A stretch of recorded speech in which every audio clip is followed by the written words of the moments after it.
हमारी पिछली कहानी में माँ स्कंद माता ने अपने भक्तों को आशीर्वाद और साहस दिया, लेकिन नवरात्रि का छठा दिन हमें एक ऐसे रूप से मिलता है जो युद्ध भूमि में राक्षसों का अंत करता है।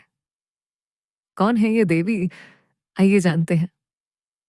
माँ कात्यायनी की अद्भुत कथा नवरात्रि के छठे दिन पूजी जाती है। माँ कात्यायनी वे शक्ति का उग्र और योद्धा रूप है। महर्षि कात्यायन के घर जन्म लेने के कारण इन्हें कात्यायनी कहा जाता है।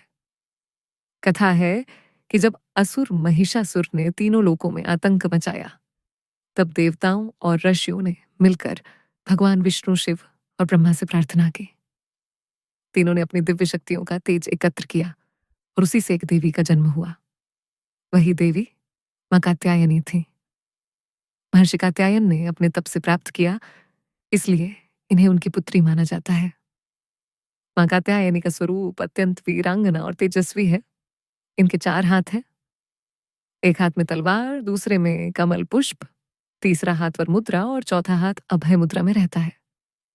इस सिंह पर सवार होती है और युद्ध भूमि में दानवों का संहार करती है। महिषासुर का वध भी माँ कात्यायनी ने ही किया। जब महिषासुर ने अपना राक्षसी रूप बदलकर अनेक बार माँ को छलने की कोशिश की, तब माँ ने अपने प्रचंड शौर्य और पराक्रम से उसका अंत कर दिया। इस कारण इन्हें महिषासुर मर्दिनी भी कहा जाता है। नवरात्रि के छठे दिन भक्त माँ कात्यायनी की पूजा करते हैं। इस दिन मुमुक्षु पुष्प, शहद और लाल वस्त्र अर्पित करना शुभ माना जाता है।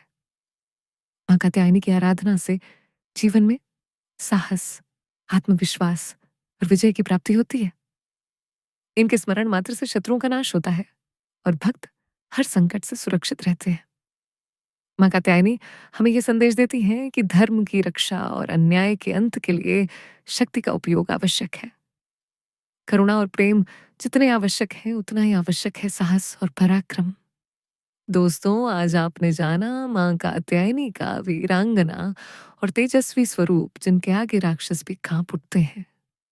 लेकिन क्या आपने जानना है कि माँ का 7वां रूप और भी रहस्यमयी और उग्र है? अगली कहानी में हम जानेंगे माँ कालरात्रि की अद्भुत कथा, जो हर अंधकार को नष्ट कर देती है।